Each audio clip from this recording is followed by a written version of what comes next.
I'm heading home. Actually, heading back to the ballpark. We got t-ball and softball. I think I had a softball game. No, softball practice, t-ball game. Man, yeah, it's been interesting. Of course, I grew up, three boys, and we were involved in sports. We always played ball. You're always at the ball field. We grew up there pretty much. It's one thing growing up in it, doing it, being in it. It's another one being the parent of it. Completely different. But yeah, it's never a dull moment. Especially watching my 5-year-old try to play t-ball. A field full of 5-year-olds. This one kid was running from third base to home plate, and before he got to home plate, he had to stop and dig in the dirt.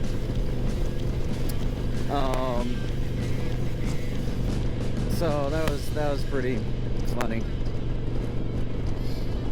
But anyway, I want to share something that I experienced today, and kind of the direction that I feel like this nation is going. So today we had a meeting. It was dealing with health equity. Now, I never liked that word equity, and here's why. It is not equality. Equality is giving everyone the same opportunities, the same resources. Equity is everyone having the same outcome, the same results, which does not happen. It does not work that way.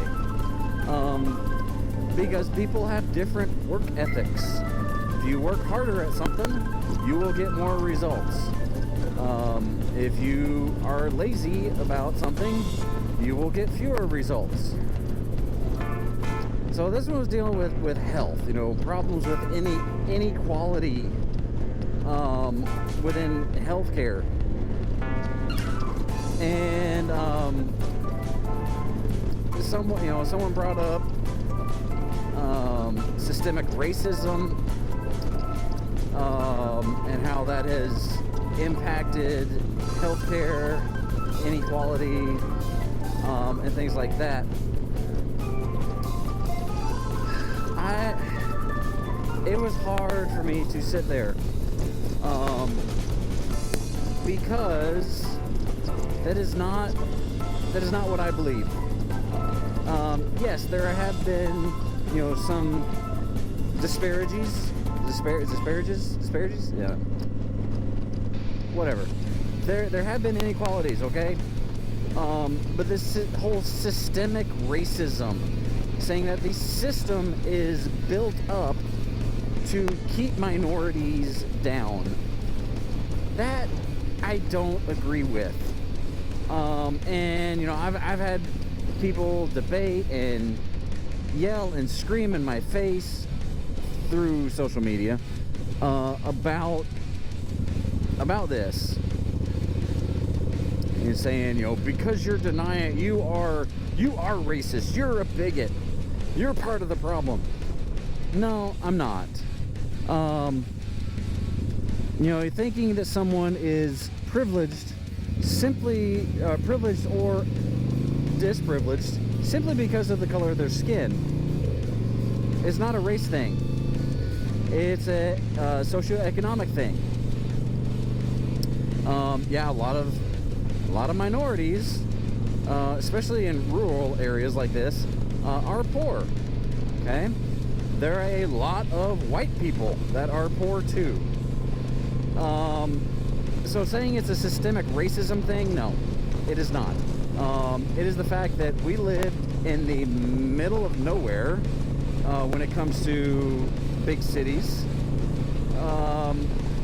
And so we don't have the resources they were talking about, pediatric dentistry. We don't have a dentist that sees kids.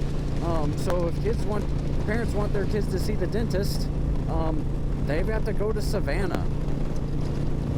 Okay. That's not a race thing. That's a we live out in the sticks thing.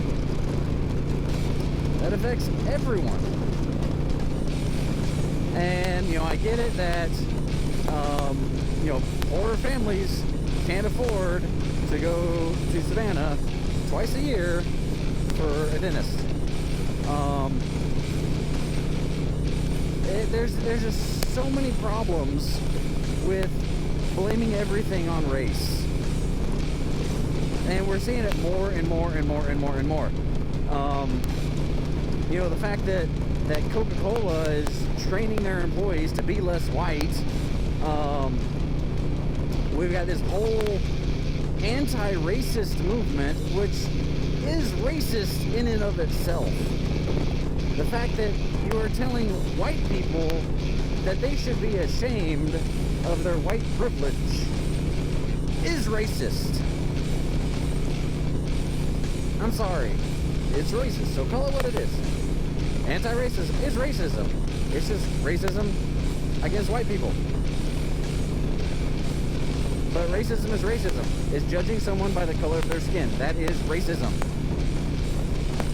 There's no other way to define it. And it's ridiculous. I hope and pray that things like critical race theory do not come to our area, because I will refuse to teach other kids, white or black, Hispanic, Asian, whatever. I will refuse to teach anyone that they should be ashamed or that they are less than anyone else because of the color of their skin. When I teach my relationships class, I say, no matter what your background is, it does not determine your destiny. You could have grown up in the poorest family. If you work hard, you can accomplish something of yourself. And I have a formula that I teach them. I said, this is the success sequence that if you follow, you will be more likely to have success, financial success. There's 3 steps. First step is finish your education. So finish high school. Second step, get as much college or vocational training as possible. Not every job needs college degree. That's different than when I was in school. When I was in school, it was, if you want a good job, you need a college degree. Go to college, go to college, go to college. Here I am, I have a music degree, and I have $60,000 in student loans, and I play tuba maybe, I don't know, a few times a year. That's it. I do nothing in music. And so yeah, if you want a job like being a doctor or a dentist or something else like that, yes, you will go to school, you will go to college. But if you're not interested in that, there are tons of well-paying trade jobs in the world. A friend of mine went to a technical school, vocational school, to learn how to be a welder for maybe a year and a half, and he got his welder's certificate. Now he makes over $60,000 a year. Here I am with a bachelor's and master's degree, and I'm still not anywhere close to that. Still in the 40s, if you want to ask me. And I have worked hard to get to that point. So, finish high school. You're not going to get far without at least your high school diploma. College or vocational school. And then start your career before getting married and having kids. if you follow that success sequence, they have studied thousands of millennials. They found that 80% of millennials who followed that success sequence are in the middle to upper income brackets. 80%. Now, if you're missing one of them, it looks a little bit worse. I don't remember the exact statistics. I can put it up on the screen here somewhere. But if you're missing one, it goes down. If you're missing all three, so you don't finish high school, you get pregnant, have a baby in high school, you never finish high school, you are more like 80% likely to be in the lower income, so in poverty. And and I say it's the same for if you're growing up in poverty. You follow the success sequence, you are more likely to get yourself out of that poverty cycle. But yet we have a government that rewards laziness, that rewards, just getting on welfare. Welfare is not meant to sustain your life. It's not something that you live on. It is something that you fall back on in hard times. It should be a hand up, not a handout. That's what it should be. But we have put so much focus on providing everything for poor families that they have no incentive, especially with all these stimulus checks. People are making money to sit at home. With the unemployment thing. And I understand during COVID, a lot of people lost their jobs. So, giving them an extra $600 while they're laid off or unemployed or furloughed on top of their unemployment. Some people were making more being unemployed than they were working. So what's the incentive to go back to work? There's not any. And they wonder why it's hard to find workers right now. So I'm gonna go ahead and stop because I've been rambling on. This video is probably long enough. But gosh, everything does not boil down to racism. Treat others how you would be treated. It's the golden rule. Somewhere in society we've forgotten that. Doing to others as you would have others do to you.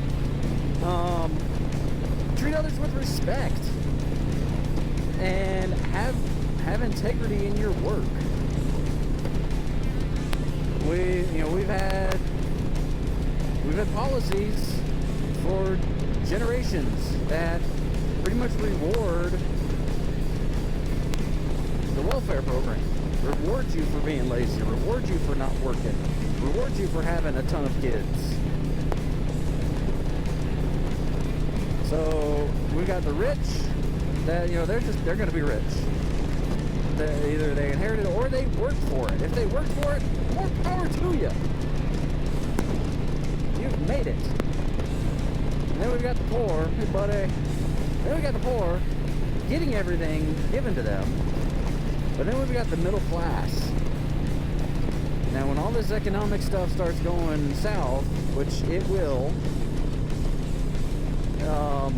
the middle class is going to get screwed. The middle class is going to lose the most. The rich will still be rich. Even if they lose some, they're still going to be rich. The poor are going to get everything handed to them, so they're still going to be fine. The middle class, we're going to be the ones that are going to be hurt. And I consider myself we're lower middle class. Technically, we are, still kind of in the almost poverty zone because we got 4 kids on a single income family. But you know what? I made it work. I worked my tail off. There were times when I was working 2 jobs, 20 hours a day sometimes, just to provide and pay the bills for my family. Work ethic is something that is rare nowadays. They just want everything handed to them. So many people are like that. But please, come on, people. It's not all about race. Just remember, be excellent to each other. I'm going to sign out. Super Billy signing out. God be with you till we meet again.